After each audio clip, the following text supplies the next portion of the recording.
E nós vamos começar esse ano da mesma forma que nós terminamos. Abrindo a palavra de Deus, pregando a palavra de Deus, ouvindo a palavra de Deus. E nós estamos desde o ano passado, desde junho do ano passado, expondo a primeira epístola de Paulo aos Coríntios. E a gente está chegando na reta final dessa epístola. A gente está chegando numa parte de pegar fogo, né? No capítulo 12, você pode abrir a sua Bíblia, na primeira epístola de Paulo aos Coríntios, no capítulo 12, nós vamos ler do verso 1 até o verso 11, nessa noite.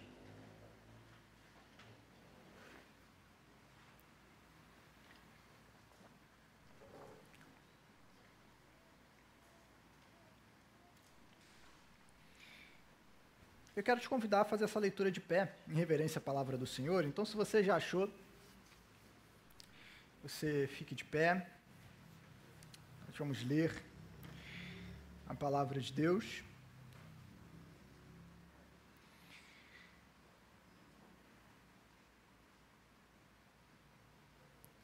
A partir do verso 1 do capítulo 12, é onde Paulo escreve assim: Irmãos, não quero que vocês estejam desinformados a respeito dos dons espirituais. Vocês sabem que quando eram gentios, se deixavam conduzir aos ídolos mudos conforme vocês eram guiados. Por isso quero que entendam que ninguém que fala pelo Espírito de Deus afirma anátema a Jesus. Por outro lado, ninguém pode dizer Senhor Jesus, senão pelo Espírito Santo. Ora, os dons são diversos, mas o Espírito é o mesmo. E também há diversidade nos serviços, mas o Senhor é o mesmo. E há diversidade nas realizações, mas o mesmo Deus é quem opera tudo em todos. A manifestação do Espírito é concedida a cada um, visando um fim proveitoso. Porque a um é dada, mediante o Espírito, a palavra da sabedoria, a outro, segundo o mesmo Espírito, a palavra do conhecimento. A um é dado no mesmo Espírito a fé, a outro no mesmo Espírito dons de curar, a outro operações de milagres, a outro profecia, a outro discernimento de espíritos, a um é dada a variedade de línguas e a outro a capacidade de interpretá-las, mas um só e o mesmo Espírito realiza todas essas coisas, distribuindo-as a cada um individualmente, conforme Ele quer. Curva a sua cabeça, vamos orar mais uma vez. Senhor Deus, pedimos a Tua direção ao longo não só desse domingo, mas ao longo desse ano. Mas em especial, que o Teu Espírito Santo nos ilumine para compreendermos a Tua palavra, para sermos impactados pela Sua palavra, sermos transformados pela Tua palavra para a glória do Teu nome. Nós oramos assim em nome de Jesus. E a gente já começa, pode sentar, tá, gente? E a gente já começa no primeiro sermão do ano tratando um assunto bem tranquilo, que é a respeito dos dons espirituais. Eu não tenho outra forma de começar a falar sobre esse assunto, senão abordando praticamente as duas vertentes que nós temos na atualidade a respeito de como a igreja trata da atualidade ou não dos dons espirituais. Basicamente, existem duas formas que a igreja tem abordado a respeito de como os dons atuam no meio da igreja no nosso tempo. Essas duas abordagens, a primeira delas é conhecida como cessacionismo. Resumindo, entre muitas das coisas, o cessacionismo, ele afirma que os dons espirituais, as capacitações espirituais concedidas pelo Espírito Santo à igreja, elas estavam limitadas a um escopo de tempo, ao primeiro século, aos primeiros discípulos, aos apóstolos, que esses sinais e maravilhas espirituais os acompanhavam para testificar da sua mensagem, mas a partir do momento em que se encerrou o período apostólico, também se encerraram esses dons, pelo menos grande parte deles, especialmente aqueles relacionados à operação de milagres e maravilhas. e que esses dons, então, não estariam mais disponíveis para a igreja na atualidade. Estavam disponíveis no primeiro século com um objetivo específico, mas não estão disponíveis mais hoje para a igreja. A segunda vertente que aborda esse tema, e é claro, dentro disso você vai ter vários teóricos, vários teólogos que vão defender alguma vertente diferente, ter ênfases diferentes e tudo mais. A segunda vertente que nós temos é aquela conhecida como continuismo, que defende o ponto de que esses mesmos dons citados por Paulo, não só em 1 Coríntios, mas em outras cartas e por outros escritores do Novo Testamento, permanecem atuantes em nossos dias como capacitações que o Espírito dá à igreja e que ainda funcionam, ainda atuam em nossos tempos, em nossos dias, de acordo com a vontade de Deus. Então essas são as duas visões que nós temos, as principais duas visões a respeito dos dons. E como que nós abordamos isso, pelo menos como que eu entendo e interpreto as Escrituras, e vamos interpretar, obviamente, esses próximos capítulos, capítulo 12, 13 e 14, que vão lidar diretamente a respeito desses assuntos com os dons espirituais, especialmente aquele que parece ser o problema específico na igreja de Corinto, que era um problema envolvendo o dom de línguas, relacionados a línguas, a idiomas, ou como você preferir, ali, que parece ser esse o problema que Paulo está lidando, e no capítulo 12 ele começa a introduzir esse assunto. Então, como que nós abordaremos aqui nessa exposição, essa visão? Eu, meus irmãos, preciso afirmar para vocês que eu não tenho sido convencido por nenhum argumento das Escrituras, e como cristãos reformados, nossa base é o sola Scriptura, e não sola o que eu penso. Não tenho sido convencido, pelo menos ainda não, né, de que há base bíblica para afirmarmos que os dons eles tenham cessado e tenham pertencido apenas ao primeiro século. Não tenho sido convencido biblicamente de que existe uma base escriturística para nós fazermos essa afirmação. Então, como a gente entende isso? Então, Mateus, você acredita nessa maluquice que você vê em um monte de igreja que as pessoas dizem que é o dom do Espírito Santo atuando nelas? Não. Eu acredito sim que existe muito erro, existe muito engano, existe muita desinformação, existe muito sensacionalismo, existe muita falsificação em muitas igrejas e muito equívoco em relação a esses assuntos. Porém, acredito que a melhor forma de abordar esses assuntos é como Paulo faz. Aparentemente, na igreja de Corinto, aquela igreja estava abusando dos dons que o Espírito Santo estava concedendo a eles. E aquilo era um problema. E Paulo trata isso como um problema, obviamente. Só que Paulo, ao lidar com esse problema, ele diz, vamos esquecer, já que isso está dando problema, vamos esquecer desse tópico. Não vamos falar sobre esse assunto, esquece tudo isso, não quero ver mais nada disso no meio da igreja de vocês. Não.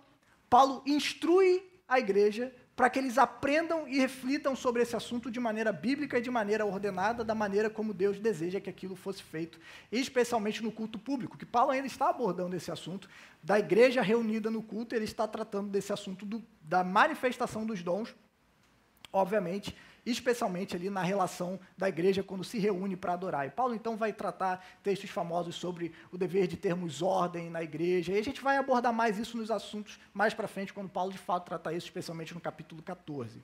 Aqui Paulo está fazendo uma introdução ao assunto, e a gente precisa, pelo menos eu entendo dessa forma, que a melhor maneira da gente abordar esse tema dos dons espirituais não é ignorar, mas é corrigir biblicamente como nós devemos entender esse assunto. É isso que Paulo faz, especialmente porque Paulo sabe que a origem desses dons são do Espírito Santo. E se há algo que o Espírito Santo dá para a igreja, é para o benefício da igreja. Então a gente não pode ignorar aquilo que Deus dá para a igreja para a sua própria edificação, mas a gente precisa compreender isso à luz das Escrituras. E a gente precisa pensar biblicamente sobre esses assuntos.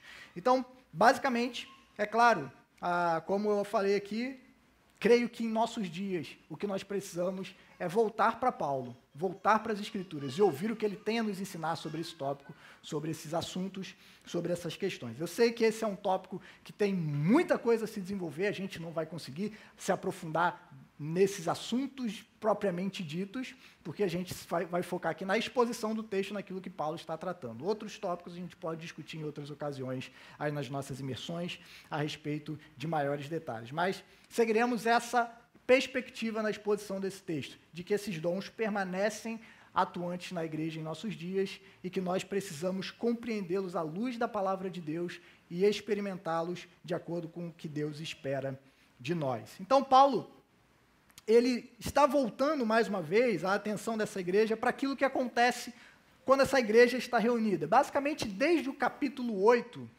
Paulo está lidando com o culto, com a relação da igreja com o culto. No capítulo 8, ele está lidando com a relação da falsa adoração e como a igreja deveria se relacionar com isso, e a sua ida a templos pagãos e o seu relacionamento com eles.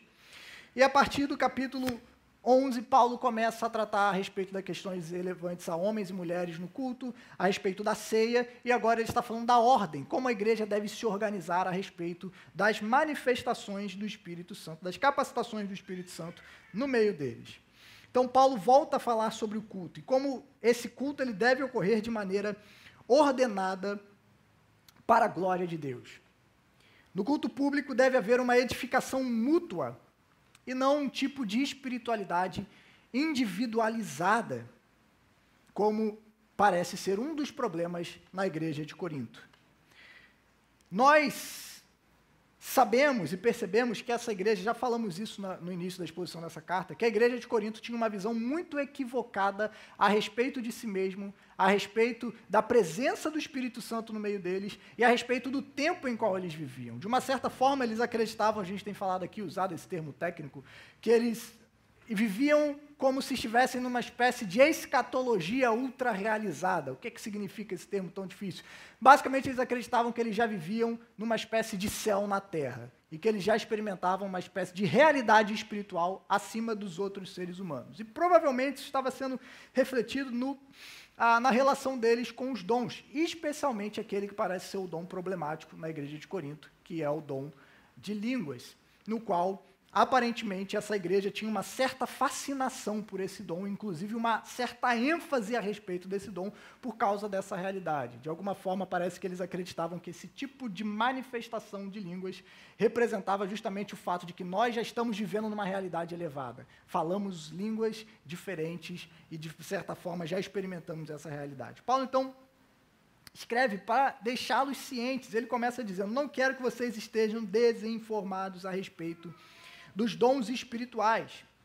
Né? Então, ele começa essa sessão tratando disso. Vocês sabem que, quando eram gentios, se deixavam conduzir aos ídolos mudos conforme vocês eram guiados. E Paulo aqui provavelmente está fazendo uma referência à experiência anterior deles, especialmente de uma parte dessa igreja, durante o seu paganismo.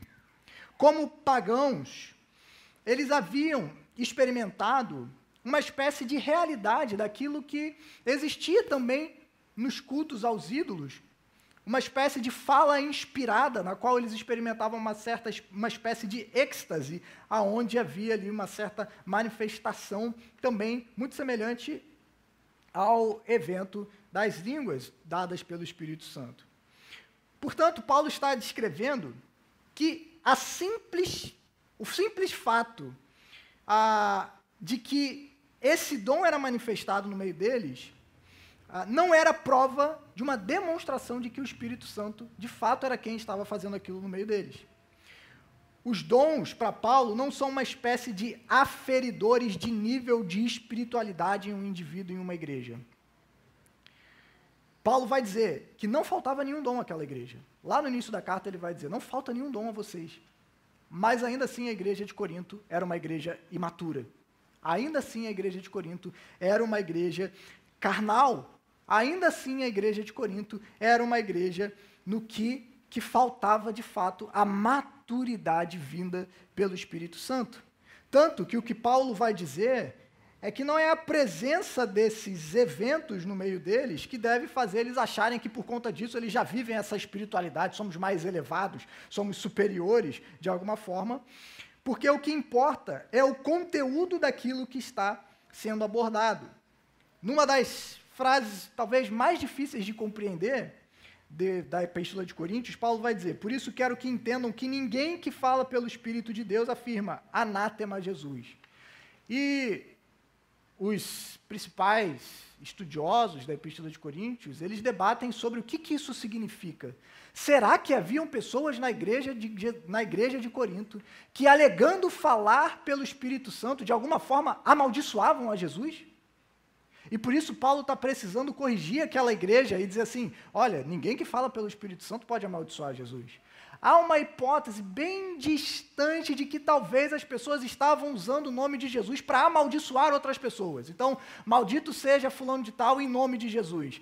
Mas é bem difícil por conta da ordem, da construção dessa frase no original, de que esse seja o caso. Então é difícil a gente entender o que Paulo está querendo dizer com essa realidade, de que ninguém que fala pelo Espírito de Deus afirma maldito Jesus, maldito seja Jesus, ou anátema Jesus.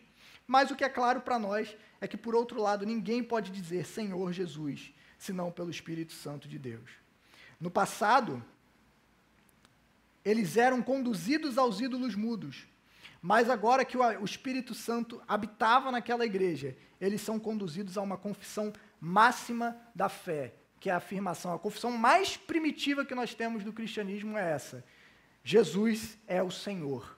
Na verdade, Paulo faz uma afirmação ainda mais contundente, quando ele afirma que o Senhor é Jesus. Essa é uma das afirmações mais contundentes a respeito da divindade de Jesus que nós temos no Espírito Santo. Paulo está diretamente afirmando que esse Jesus a qual eles adoram é o Senhor exaltado, o mesmo Deus do Antigo Testamento, um com o Pai e com o Espírito Santo.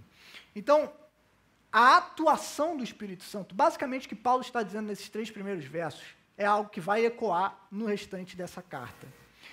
Como nós sabemos que o Espírito Santo está atuando em uma igreja e que as manifestações que nós vemos nessa igreja, de fato, é algo que vem do Espírito de Deus? Em primeiro lugar,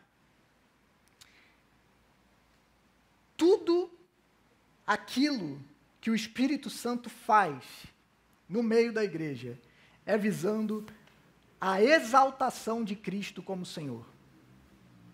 Então, algo só é uma manifestação espiritual, genuína, da parte do Espírito Santo, quando os frutos dessa atuação resultam não em glória a homens, não em exaltação de indivíduos, não em demonstração de uma espiritualidade individualizada, não em uma espécie de poder que eu tenho e você não tem, e por isso eu sou mais espiritual do que você, eu sou mais usado por Deus do que você. Não, Paulo está dizendo que todas as vezes que o Espírito Santo atua numa igreja, por meio da manifestação dos dons, seja qualquer que sejam os dons, isso irá resultar em glória e exaltação ao nome de Jesus.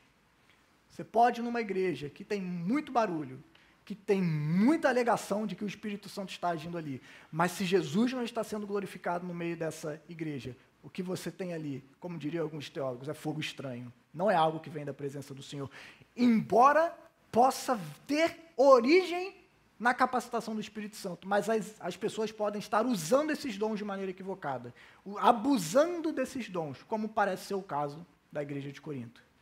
E se aquilo que acontece no meio de uma igreja não está resultando em louvor, em adoração, em exaltação, em uma visão mais elevada de quem Cristo é, da beleza de Jesus, da obra de Jesus, meus irmãos, isso não é algo que vem do Espírito Santo. Um segundo ponto que Paulo vai tratar é que aquilo que é de fato uma obra genuína do Espírito Santo irá resultar em serviço e uma preocupação amorosa com os outros, ou seja, em edificação para a igreja. E aqui Paulo vai começar a abordar justamente essa questão dos dons. Qual é o objetivo dos dons? Por que o Espírito Santo capacita as pessoas com dons? Paulo vai dizer, para a edificação do corpo.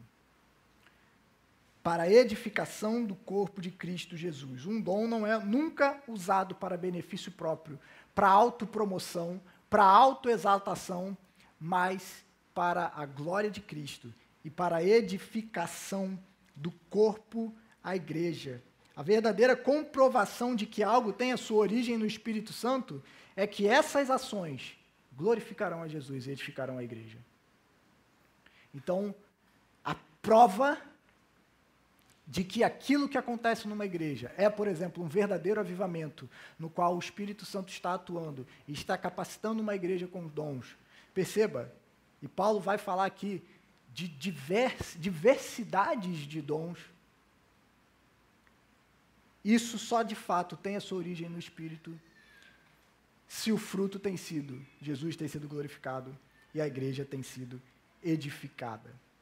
E aí, por conta dessa ênfase demasiada da igreja de Corinto, provavelmente nesse dom específico de línguas, Paulo precisa corrigir a visão deles a respeito disso também, afirmando que há uma diversidade de dons em meio à unidade da igreja, e que essa diversidade de dons é que deve ser buscada. E Paulo começa a fazer isso apontando para o caráter de Deus, quando no verso 4 ele afirma: ora, os dons são diversos, mas o Espírito é o mesmo. Há diversidade nos serviços, mas o Senhor é o mesmo. E há diversidade nas realizações, mas o mesmo Deus é quem opera tudo em todos. Essa daqui também é uma das afirmações mais importantes que nós temos do caráter trinitário de Deus nas Escrituras. Paulo está afirmando que o Deus eterno, trino e uno, o Deus que se caracteriza pela diversidade de pessoas na unidade do seu ser, esse Deus determinou que a igreja deve revelar o seu caráter. A igreja foi chamada para expressar o caráter de Deus. E uma das formas que a igreja revela o caráter de Deus é através da diversidade no meio da unidade. Paulo está tratando essa questão aqui. Há diversidades de dons, mas é o mesmo Deus, é o mesmo Espírito que gera isso na igreja. Há vários serviços, há vários ministérios, mas é o mesmo Senhor Jesus quem é o responsável por esses ministérios. Há diversidade de realizações, mas é Deus quem faz, o mesmo Deus que é responsável pela diversidade no meio da igreja. Então, a igreja é chamada para refletir o caráter do Deus Trino por meio da sua unidade, que é diferente de uniformidade, e por meio da sua diversidade em meio à unidade. Obviamente, a unidade ela não significa uniformidade. E essa é uma das belezas da igreja. A igreja não é chamada para ser um corpo uniforme, aonde todo mundo é igual, aonde todo mundo se veste do mesmo jeito, fala do mesmo jeito, parece que entra numa forma e no final todo mundo sai da mesma forma, usando o mesmo corte de cabelo, usando o mesmo tipo de roupa, tendo as mesmas experiências de vida. Não é esse o objetivo do cristianismo. Talvez esse seja o objetivo do islamismo, que por conta do caráter de um Deus apenas uno, a manifestação do caráter desse Deus para um muçulmano é justamente a uniformidade. Alá é um. E acabou. E essa religião manifesta essa uniformidade desse Deus. Se você for num país muçulmano, você vai perceber que é tudo muito parecido. Porque há uma exaltação da uniformidade. Para o cristianismo, não. Há uma exaltação da diversidade no meio da unidade. Por quê? Porque o nosso Deus é plural e o nosso Deus é um. É por isso que o cristianismo ele pode se manifestar de um jeito nos Estados Unidos e vai se manifestar de outro jeito no Brasil, e de outro jeito na África, e de outro jeito na Europa, e de outro jeito na Ásia. E Deus será glorificado da mesma forma em todas essas culturas diferentes. É por isso que nós não podemos buscar igrejas que sejam uniformes. É um problema quando a gente cria igrejas para nichos. A igreja do jovem, a igreja do surfista, a igreja dos ricos, a igreja dos empresários, a igreja dos pais sem filhos, a igreja dos pais com filhos, a igreja dos solteiros, a igreja dos casados, a igreja das crianças, a igreja dos jovens, a igreja dos brancos, a igreja dos negros, a igreja dos imigrantes, a igreja, sei lá. Pense aí em qualquer grupo que você consegue dividir os seres humanos. Nós não devemos buscar igrejas por nicho. Quando a gente faz isso, a gente perde uma das coisas que mais reflete a grandeza do Deus ao qual nós servimos e o poder do Evangelho, que é justamente unir pessoas que não têm nada a ver uma com a outra, mas que por causa da fé em Cristo foram feitos irmãos e irmãs. Por causa da fé em Cristo foram feitos uma família. Por causa da fé em Cristo, essas pessoas que não tinham nada a ver, que estavam separadas, que estavam divididas por esse mundo, por vários rótulos que esse mundo cria em nós, agora elas podem conviver juntas porque a barreira de inimizade que havia foi derrubada, demolida por Cristo na cruz, para fazer um povo que reflete o caráter de Deus. E essa diversidade que continuará a ser manifesta e exaltará esse Deus, inclusive na eternidade, quando João tem aquela visão de uma multidão que não se podia contar, de gente de toda tribo, língua, povo e nação, adorando ao Cordeiro assentado no seu trono. Que visão sublime, né? Agora, como é que João reconheceu que era gente de toda tribo, língua, povo e nação? Porque havia uma diversidade no meio daquela unidade. Ele podia olhar e perceber, opa, peraí, não tem só judeu aqui não. Há uma multidão. Esse Deus é maior do que os nossos estereótipos. Esse Deus é maior do que a nossa compreensão dele. E a igreja, quando reflete essa uniformidade, essa unidade no meio da diversidade, ela exalta a Deus. Porque isso confunde as pessoas. Como Paulo disse lá no início, é a sabedoria de Deus que deixa esse mundo perplexo. Quando as pessoas olham e falam assim, ué, calma aí, mas essa pessoa está falando com essa pessoa, e eles se importam uns com os outros, mas eles são completamente diferentes uns dos outros. Lá fora, esse tipo de gente está se matando, se atacando na rede social. Se encontrar cruzar com o outro na rua, eles atravessam a rua. Como é que essas pessoas estão de mão dadas aqui? Porque o Evangelho faz coisas que a gente não consegue explicar. E quando a gente cria igrejas para nichos, onde os iguais só se relacionam com aqueles que são iguais a eles, onde a gente só consegue se relacionar, criar relacionamentos, vínculos com pessoas que são iguais a nós, a gente perde tanto daquilo que o Evangelho nos chama a refletir. O caráter desse Deus. Que coisa bela é olhar para uma igreja e ver um idoso conversando com um adolescente. Que coisa legal é você ver uma família com 3, 4, 5 filhos, chamando um casal de noivos para sentar e comer na mesa com eles e falar, vem aqui, vem aprender sobre família com a gente. Que coisa legal é você poder ver, de repente, uma mãe solteira com um filho sendo envolvida no meio da igreja e não sendo separada como aquela pessoa que vai deixar dar um pouco de canto ali, porque não tem muito lugar para ela, porque ela é uma mãe, ela se divorciou e tem um filho, e a gente não tem onde encaixar essa pessoa. Vira uma pária meio que na igreja. Que coisa linda é a gente poder olhar dentro de uma igreja e ver pessoas de aspectos políticos distintos se amando dentro de uma igreja. Por mais que isso possa parecer loucura para os nossos dias. Mas é possível. Jesus faz isso. Jesus une os diferentes. Porque aquilo que nos une em Cristo é muito maior do que aquilo que nos divide nesse mundo. Do que as diferenças que nos dividem nesse mundo. Então, nenhum de nós, sozinho, consegue representar a Deus. Nós precisamos do corpo todo de Cristo para que Deus seja glorificado. Nós precisamos uns dos outros, porque cada um tem o seu dom, porque cada um tem uma capacidade que foi dada por Deus,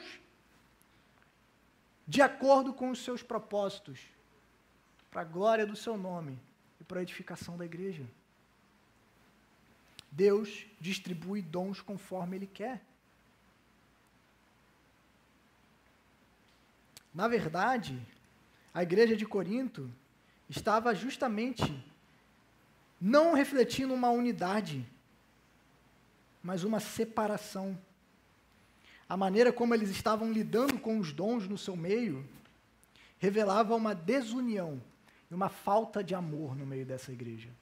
Eles não estavam preocupados uns com os outros, estavam preocupados consigo mesmos.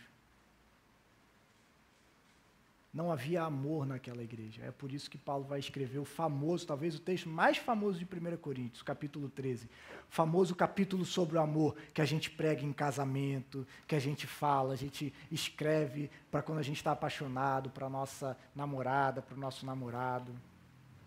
Mas que não tem nada a ver com esse amor romântico. Paulo está escrevendo para uma igreja que havia esquecido de amar, que era incapaz de amar. E ele está dizendo para eles, nada importa, vocês podem ter os maiores dons do mundo, mas está faltando o mais importante para vocês. E é isso que vocês não perceberam ainda. Deixa isso para o capítulo 13, quando a gente chegar lá. Então, eles estavam separados, e justamente os dons que deveriam enfatizar essa unidade e essa diversidade no meio da igreja estava separando eles. E os dons, eles têm um propósito, como Paulo vai dizer. A manifestação do Espírito é concedida a cada um visando um fim proveitoso. Que fim é esse? A edificação do corpo. Um só e o mesmo Espírito, a unidade, realiza todas essas coisas, esses diversos dons. A diversidade de dons tem origem no mesmo Espírito, que distribui esses dons conforme Ele quer.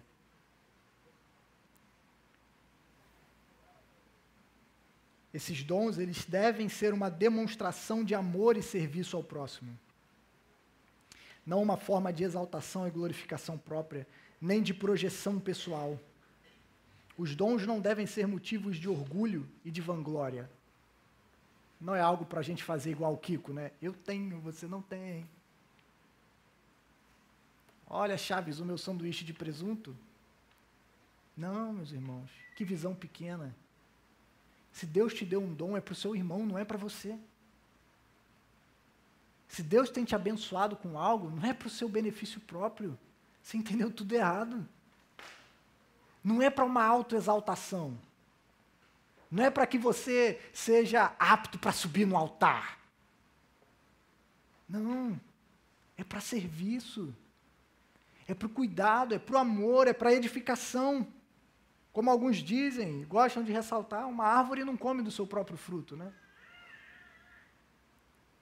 A árvore dá fruto para quem está passando por ali comer, se alimentar.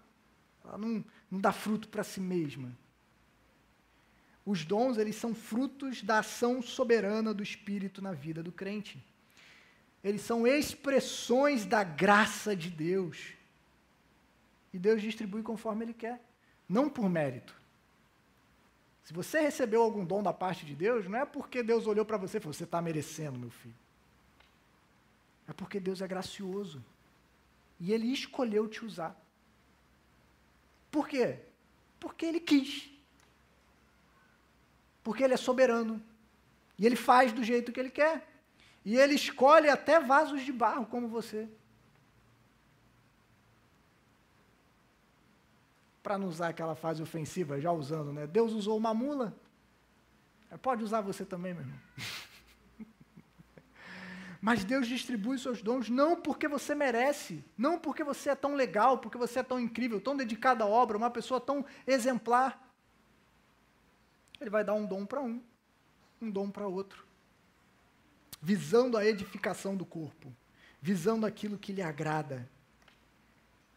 E Paulo, ele lista uma série de dons aqui, que a gente não vai ter tempo de entrar em cada um deles, mas justamente essa listagem de Paulo aqui é para demonstrar, é um exemplo da diversidade de dons que o Espírito fornece para a igreja.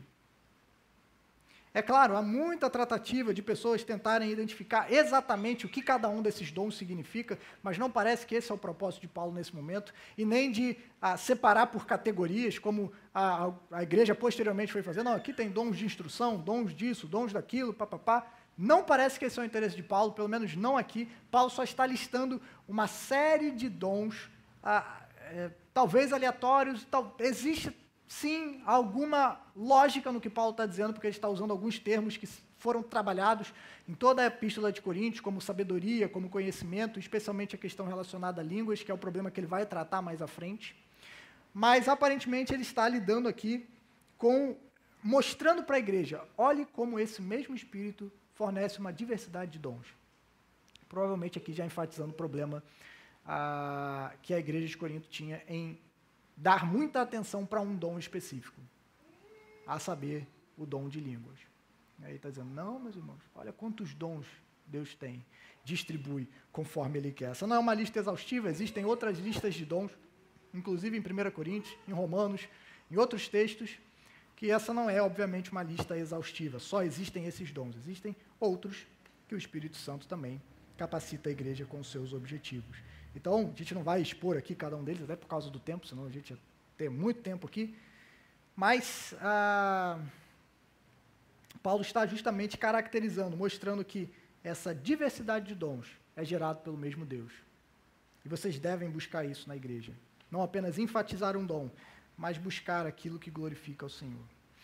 Então, o que Paulo está dizendo para nós é que a igreja ela deve ser caracterizada por essa unidade em meio à diversidade e pelo amor mútuo. Por quê? Porque isso revela o caráter de Deus. Quando nós somos diversos e unidos, Deus é refletido em nossa comunhão. O caráter desse Deus triuno, desse Deus amoroso, quando nós servimos uns aos outros com esses dons, se manifesta em nosso meio. Nós, de fato, nos tornamos a comunidade do Cordeiro que nós somos chamados para ser. Então, algumas aplicações, já caminhando para o fim o início dessa caminhada que a gente vai ter aí, pensando um pouquinho sobre capítulo 12 até o 14, eu queria trazer algumas aplicações para nós.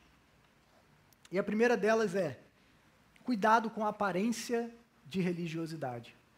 É o que Paulo trata lá no iniciozinho do capítulo.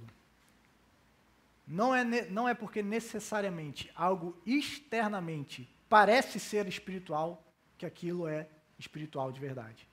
Como a gente sabe, se aquilo que a pessoa aparenta é de fato resultado, fruto da ação do Espírito Santo. Se a vida daquela pessoa glorifica a Jesus e edifica as pessoas ao seu redor. Então, cuidado, às vezes a gente tem o costume de olhar, mas olha como fulano de tal é tão impressionante. Olha como fulano de tal tem tantos dons, olha como ele é incrível, e isso pode não significar absolutamente nada. Se aqueles dons não são usados para a glória de Jesus e para a edificação da igreja. Não significam absolutamente nada. É apenas o homem falando. Às vezes até falsificando certas experiências, porque sabe que se você fizer as coisas certas no lugar certo, você vai chamar a atenção das pessoas. Se você souber simular bem algumas coisas, você vai atrair a atenção das pessoas. Então, cuidado quando você olha e fala assim, aquela pessoa é tão espiritual, com base em quê?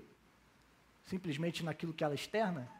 Mas se a vida dessa pessoa não está resultando na glória do nome de Jesus e na edificação da igreja, muito cuidado, muito cuidado. Há um grande risco de você estar diante de um enganador, diante de um hipócrita. É claro, a gente não pode generalizar, mas tome cuidado. Em segundo lugar, cuidado para não julgar a si mesmo e os outros com base meramente em coisas externas. Então, cuidado também para você não usar esse mesmo critério em si. Então, eu sou muito espiritual porque, sei lá, faço certas coisas. E talvez não necessariamente relacionado a dons espirituais, mas talvez porque eu vou na igreja todo domingo, porque eu atuo em determinado ministério, porque eu faço tanta coisa, porque eu dou tanto dinheiro para a igreja, eu dou 11% do meu dízimo, não dou 10%, não, dou 11%. Porque qualquer coisa que você possa usar para externamente olhar para si mesmo como se fosse alguém superior aos outros ou com uma espiritualidade elevada. Se a sua vida não glorifica Jesus e não edifica os outros, meu irmão, você está longe daquilo que Deus tem nos chamado para viver. Longe. Essas coisas não significam nada se não cumprem o propósito que deveriam cumprir. Como Paulo vai falar no capítulo 13, obviamente. Eu poderia entregar o meu corpo para ser queimado, mas sem amor, tudo isso é inválido. Então, precisamos entender as coisas da perspectiva de Deus. Em terceiro lugar, os dons expressam a soberania de Deus, não o seu favoritismo. Ele não dá dons para algumas pessoas porque aqueles são os favoritos de Deus, são os filhos favoritos de Deus. Então, esses dons eles devem ser usados de maneira amorosa, visando a edificação e o crescimento da igreja. Em quarto lugar, nós devemos sim orar sempre pedindo a capacitação do Espírito Santo, a fim de que nós possamos exibir o caráter de Deus neste mundo por meio da igreja. Por isso, meu irmão, seja sábio em suas palavras e suas ações. Que nós não venhamos a mentir sobre o Deus ao qual nós servimos, vivendo de uma forma que não reflita o seu caráter. Sendo egoístas, sendo individualistas, olhando só para nós mesmos, olhando só para as nossas necessidades, olhando só para o meu próprio bem, para o meu próprio ministério, por como eu posso crescer mais, como eu posso aparecer mais. Se Deus tem te dado algo, é para que você seja mordomo disso que Ele tem te dado. Se Deus tem te capacitado de alguma forma, é para que isso que Ele tem te dado reflita na edificação das pessoas que estão ao seu redor. Nunca é para uso próprio. Em quinto e último lugar, a diversidade de dons na igreja é algo belo e que reflete o caráter de Deus. E nós devemos justamente buscar essa unidade, não uma uniformidade. Então devemos estar dispostos, sim, a abraçar aqueles que são diferentes de nós na igreja. Devemos estar dispostos a criar relacionamentos com pessoas que são diferentes de nós, que têm gostos diferentes, que têm histórias de vida diferentes. É muito fácil amar quem é igual a gente. É muito fácil ser amigo de alguém que frequenta os mesmos lugares que você, tem os mesmos gostos que você, tem uma história de vida parecida com a sua, tem um histórico familiar parecido com o seu. É muito fácil. Mas amar aquele que é diferente de nós, amar aquela pessoa que talvez não tenha nada a ver com você, esse é um tipo de amor que reflete o caráter de Deus. Esse é um tipo de amor que reflete um amor abnegado, um amor que não está procurando o que a pessoa pode dar para, o que eu posso receber dessa pessoa, mas está procurando doar a si mesmo, doar seu tempo. Está preocupado com a pessoa, não olhando e falando assim, você é amigo daquele cara, porque ele é tão legal, todo mundo quer ser amigo dele, ele é tão divertido, quando a gente está perto dele, a gente dá muita risada, é um cara super alto astral. Ser amigo dessa pessoa é fácil. Difícil é ser amigo daquelas pessoas que são difíceis de amar, e que estão dentro da nossa igreja, e que às vezes é aquele irmão que todo mundo fala mal pelas costas. Esse tipo de amor reflete a forma como Deus nos ama, quando nós amamos aqueles que não têm nada para nos oferecer em troca. Aqueles que de fato são difíceis de amar. Quando a gente usa aquilo que Deus nos tem dado para a edificação dessas pessoas.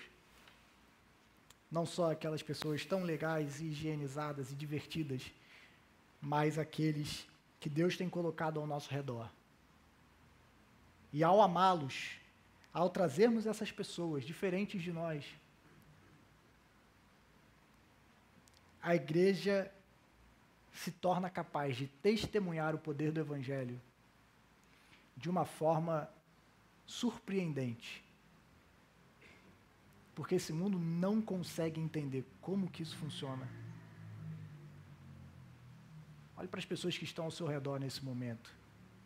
Talvez, se não fosse por Cristo, você jamais estaria no mesmo ambiente que essa pessoa. Vocês jamais se conheceriam. Mas Jesus nos une.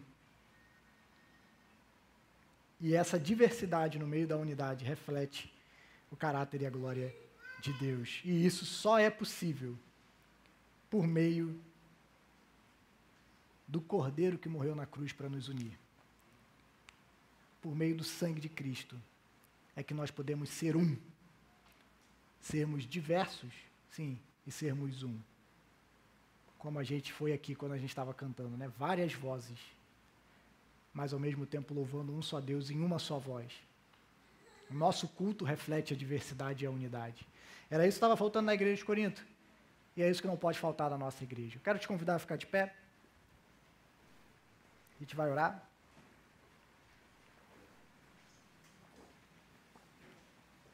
Vamos cantar um louvor.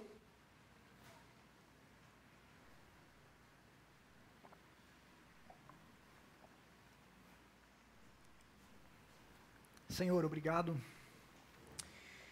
Obrigado porque Tu és um Deus que continua atuando em nossos tempos. Não és um Deus que está preso. E o Senhor continua capacitando a Sua igreja. E nós pedimos, nos dê sabedoria, Senhor, para que nós possamos usar os dons que o Senhor nos tem dado para a glória do Seu nome e para a edificação da igreja. E para que o Senhor nos permita experimentar uma diversidade em meio à unidade.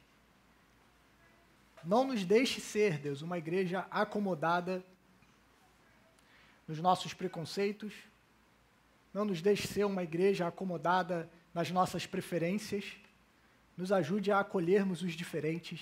Nos ajude a sermos uma igreja acolhedora para com aqueles que são diferentes de nós, mas que possuem a mesma fé que nós. Nos ajude a experimentarmos uma unidade que não é possível se não for pelo Teu Espírito Santo. E que essa unidade, essa diversidade, possa refletir o caráter do Deus Trino e Uno ao qual nós servimos.